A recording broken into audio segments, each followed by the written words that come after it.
കുഴിച്ചതു മതി. ചരിത്രത്തിൽ ഇനി കൂടുതൽ പിന്നോട്ടു പോകരുത്. രാജ്യത്തെ ഒരു ഖനനം സമ്പൂർണമായി തടഞ്ഞിരിക്കുകയാണ് ആർക്കിയോളജിക്കൽ സർവേ ഓഫ് ഇന്ത്യ. ഖനനം നടത്തുകയും പഴക്കം കണ്ടെത്തുകയും ചെയ്യുന്ന പ്രസ്ഥാനം തന്നെ ഇങ്ങനെ നിർദ്ദേശം നൽകിയത് തമിഴ്നാട് സർക്കാരിനും ഗവേഷകർക്കുമാണ്. തമിഴ്നാട്ടിലെ കീഴാടിയിൽ നടന്ന ഖനനത്തിൽ കണ്ടെത്തിയത് ക്രിസ്തുവിനും 700 വർഷങ്ങൾക്ക് മുൻപുള്ള ലിഖിതമാണെന്നാണ് കാർബൺ ഡേറ്റിംഗിലൂടെ തെളിഞ്ഞത്. എന്നാൽ അതിന്റെ കാലം ക്രിസ്തുവിനും 300 വർഷം മുൻപ് മാത്രമാണ് എന്ന് രേഖപ്പെടുത്തണം എന്നാണ് കേന്ദ്ര നിർദ്ദേശം. ആര്യരേക്കാൾ മുൻപോ ഒപ്പമോ ദ്രാവിഡരുടെ സംസ്കാരം രൂപപ്പെട്ടു എന്ന് തെളിഞ്ഞാൽ നഷ്ടമാകുന്നത് ആരുടെ മേൽക്കോയ്മയാണ്? സത്യം പറയട്ടയിലേക്ക് സ്വാഗതം.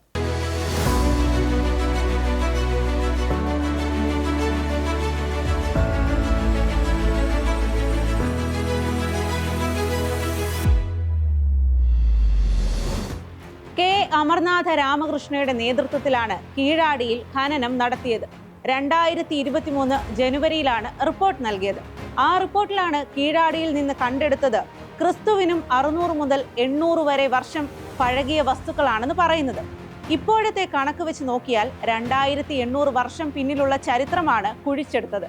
അത് പക്ഷേ 2300 വർഷത്തെ പഴക്കം മാത്രമേയുള്ളൂവെന്ന് തിരുത്തണമെന്നാണ് കേന്ദ്ര ആവശ്യം. സ്ട്രാറ്റിഗ്രഫി, ആക്സിലറേറ്റർ, മാസ് സ്പെക്ട്രോമെട്രി എന്നീ സങ്കേതങ്ങൾ ഉപയോഗിച്ചായിരുന്നു ഗവേഷണം. കാലപ്പഴക്കം കണ്ടെത്താനുള്ള റേഡിയോ കാർബൺ ഡേറ്റിംഗിലെ ലോകമെങ്ങും അംഗീകരിച്ച മാർഗമാണിത്. ഇതനുസരിച്ചാണ് 2600 മുതൽ 2800 വർഷം വരെ പഴക്കമുള്ള സംസ്കാരമാണെന്ന് കണ്ടെത്തിയത്. കീഴാടിയിൽ നിന്ന് ഖനനത്തിലൂടെ കണ്ടെത്തിയത് തമിഴ് നാഗരികതയുടെ തെളിവുകളാണ്. വൈഗൈ നദീതീരത്ത് പടർന്നു പന്തലിച്ച ഒരു സംസ്കാരമാണ് വെളിപ്പെട്ടു വന്നത്. ഈ കണ്ടുപിടുത്തം പ്രശ്നമുണ്ടാക്കുന്നത് ഇതുവരെയുള്ള ധാരണകൾക്കാണ്. വേദങ്ങൾ കേന്ദ്രീകരിച്ച് പറഞ്ഞിരുന്ന പൗരാണികതയാണ് ചോദ്യം ചെയ്യപ്പെടുന്നത്. വേദബന്ധിതമായ കഥകളാണ് അപ്രസക്തമാകുന്നത്. ഇത്തരം ഗവേഷണങ്ങളെ ASI തള്ളുന്നത് ആദ്യമല്ല. മുൻപും സമാനമായ കണ്ടുപിടുത്തങ്ങൾ ഉണ്ടായപ്പോൾ അതെല്ലാം തിരുത്താൻ നിർദ്ദേശിച്ച ചരിത്രമുണ്ട്.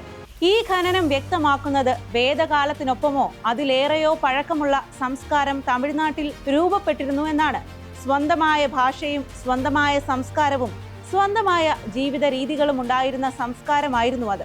കീഴാടിയിലെ ഖനനം ചരിത്രപരമായ വസ്തുതകൾ പുറത്തു കൊണ്ടുവരാൻ തുടങ്ങിയതോടെ നേരത്തെ രാമകൃഷ്ണയെ സ്ഥലം മാറ്റിയിരുന്നു. അതോടെ ഗവേഷണ വേഗം കുറഞ്ഞു. ഒരു കാലത്തും ദക്ഷിണേന്ത്യയിൽ നിന്നുള്ള ഖനനങ്ങളുടെ വസ്തുത ആർക്കിയോളജിക്കൽ സർവേ ഓഫ് ഇന്ത്യ അംഗീകരിച്ചിരുന്നില്ല. അതിനു കാരണമുണ്ടായിരുന്നു. ഇപ്പോഴത്തെ കണ്ടുപിടുത്തങ്ങൾ അംഗീകരിച്ചാൽ രാജ്യത്തിന്റെ ചരിത്രം തന്നെ മാറിമറിയും. ആര്യമേൽക്കോയ്മ സിദ്ധാന്തം തന്നെ ഇല്ലാതാകും. ദ്രാവിഡരുടെ പാരമ്പര്യവും മഹത്വവും അംഗീകരിക്കേണ്ടിയും വരും. മധുര, ശിവഗംഗ ജില്ലകളുടെ അതിർത്തിയിലാണ് കീഴാടി. തേനി മുതൽ രാമനാഥപുരം വരെ വൈഗാ നദി ഒഴുകുന്ന വഴിയിലാണ് ഈ സംസ്കാരം കണ്ടെടുത്തത്. ഇവിടെ ഗവേഷണം ആരംഭിച്ച ശേഷം വളരെ ദുരൂഹമായാണ് ആർക്കിയോളജിക്കൽ സർവേ ഓഫ് ഇന്ത്യ പിന്മാറിയത്. ഇതേ തുടർന്ന് നൽകിയ ഒരു പൊതുതാൽപര്യ ഹർജിയാണ് തമിഴ്നാട് ആർക്കിയോളജിക്കൽ വകുപ്പിന് പഠനം നടത്താൻ അനുമതി നൽകിയത്. പുരാതനമായ ഭരണികളും പാത്രങ്ങളുമാണ് കീഴാടി ഖനനത്തിൽ കണ്ടെടുത്തത്.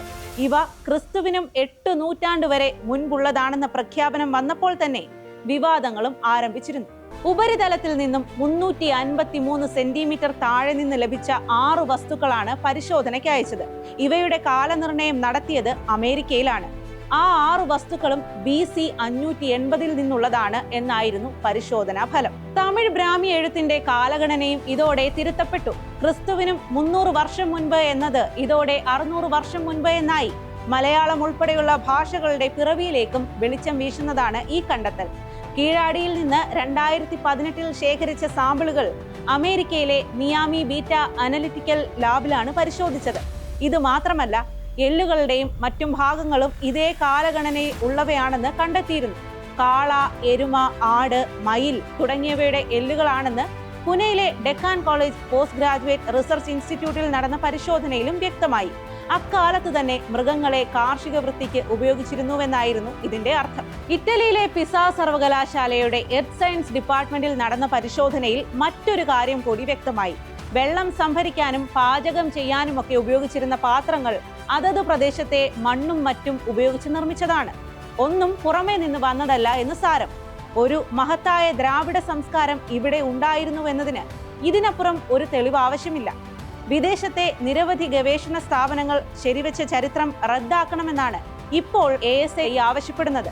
ഈ ഗവേഷണം സ്ഥിരീകരിച്ചാൽ ഇന്ത്യയുടെ തനതായ മറ്റൊരു മഹാസംസ്കാരം തന്നെയാണ് വെളിച്ചത്ത് വരിക. നമസ്കാരം.